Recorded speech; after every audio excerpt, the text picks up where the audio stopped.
Hello everyone, সবাইকে স্বাগতম আজকের ক্লাসে। তো আজকে আমি দেখাবো ৭ কলেজের পরীক্ষা লাস্ট কবে হতে পারে, কি মাসে হতে পারে ওইটা। তারপরে ৭ কলেজের অলরেডি এপ্লাই চলতেছে। তো এপ্লাই লাস্ট ডেট কবে ওটা নিয়ে বিস্তারিত আলোচনা করব। তো শুরু করি। তো ১ম আপনারা ৭ কলেজের ওয়েবসাইটে চলে আসবেন সরাসরি।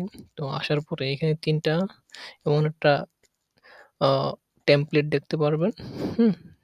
Landing page. তো এখানে আসার পরে ব্যবসা শিক্ষা ইউনিট খোলা, সামাজিক বিজ্ঞান, বিজ্ঞান ইউনিট ৩ টা, তারপরে গার্হস্থ্য অর্থ, তারপরে প্রযুক্তি ইউনিট। তো আমরা যেহেতু ৭ কলেজে পরীক্ষা দিব তাহলে আমাদের উপরে টার্গেট হচ্ছে ৩ টা।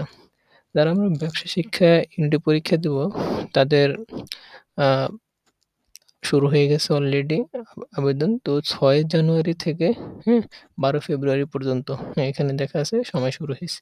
আর পরীক্ষা হতে পারে ১৮ এপ্রিল। পরীক্ষার সময় থাকে ১ ঘন্টা। ১ ঘন্টা ১০০ টা এমসিকিউ দাগাতে হয়। ৬০ মিনিট আরকি। তারপরে আসি কলা ও সামাজিক বিজ্ঞান। হুম?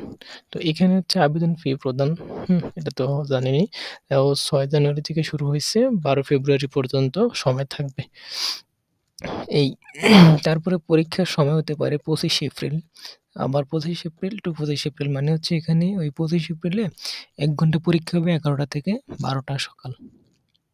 তারপরে শেষে আসি বিজ্ঞান ইউনিটে। বিজ্ঞান ইউনিটের ক্ষেত্রে ৬ জানুয়ারি থেকে ১২ জানুয়ারি পর্যন্ত এপ্লাই, হ্যাঁ?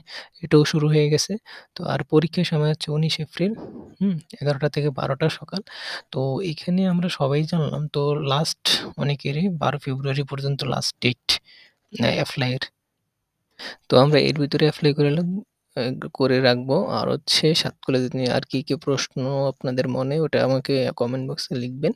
তারপরে ৭ কলেজের পরীক্ষা দিতে আসার সময় আপনারা অবশ্যই এখানে সময় ঢাকায় থাকবেন। কারণ ৭ কলেজের ৭ টি কলেজ আ ঢাকাতেই পরীক্ষা নিয়ে থাকে। ঢাকাতে অনেক জ্যাম থাকে। এর কারণে অনেক স্টুডেন্টরা আসাতে অনেক সমস্যা হয়। তাই আরকি যারা পরীক্ষা দিবেন অবশ্যই ঢাকাতে থাকবেন।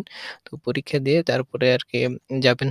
তো পরবর্তী কোনো ভিডিওতে সবাই যত আপডেট নিয়ম আছে সব আপডেট নিয়ম নিয়ে আমি হাজির হব। তো সবাইকে ধন্যবাদ ভিডিওটি দেখার জন্য। Thank you.